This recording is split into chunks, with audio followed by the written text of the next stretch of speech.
আসসালামু আলাইকুম। এসটি কিচেনে আপনাকে স্বাগতম।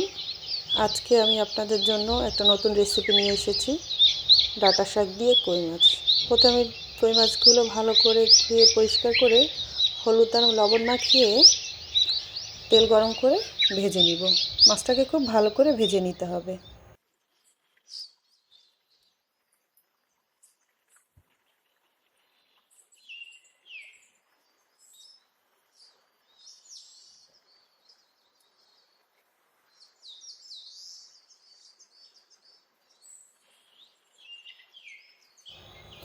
এই পর্যায়ে আমার মাছটা ভাজা হয়ে গেছে, আমি মাছটা তুলে নিচ্ছি।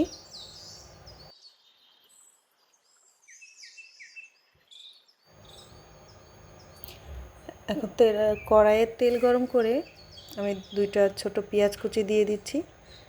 পেঁয়াজটাকে ভালো করে ভেজে নিতে হবে যেন পেঁয়াজের কাঁচা গন্ধটা না থাকে।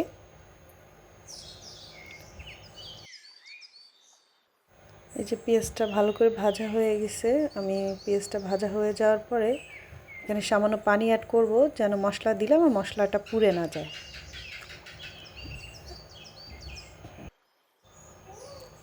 এই পর্যায়ে দিয়ে দিচ্ছি 1 চামচ রসুন বাটা,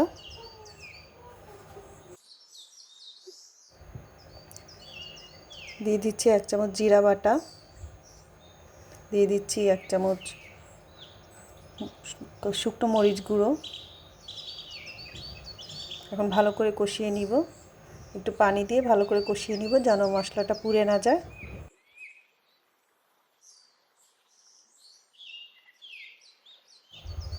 মশলাটা ভালো করে কষিয়ে নেওয়ার পরে আমি লবণ দিয়ে দিচ্ছি পরিমাণ মতো, কেটে রাখা আলু দিয়ে দিচ্ছি, ভালো করে মাখিয়ে নেওয়ার পরে দিয়ে দিচ্ছি কেটে রাখা ডাঁটা শাক।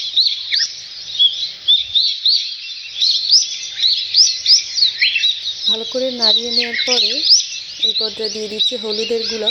হলুদের গুঁড়াটা আপনি আগে দিলে আপনার মশলাটা পুড়ে যাবে আর কালারটা কালো হয়ে যাবে। আমি পানি দিয়ে ভালো করে কষিয়ে নিচ্ছি। ঢাকনা দিয়ে ঢেকে রাখবো 10 মিনিট। 10 মিনিট পরে আমার মশলাটার তেলটা যখন উপরে চলে আসবে, দেখেন আমার তরকারিটা অর্ধেক হয়ে গিয়েছে। এই পর্যায়ে আমি ভাজা মাছটা দিয়ে দিব উপর থেকে, হাফ কাপ পানি দিয়ে দিব।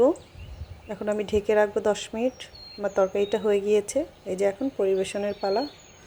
এই যে আমার ভিডিওটা যদি ভালো লেগে থাকে তাহলে অবশ্যই একটা লাইক দিবেন এবং নতুন নতুন ভিডিও পেতে আমার পেজে সাবস্ক্রাইব করে রাখবেন।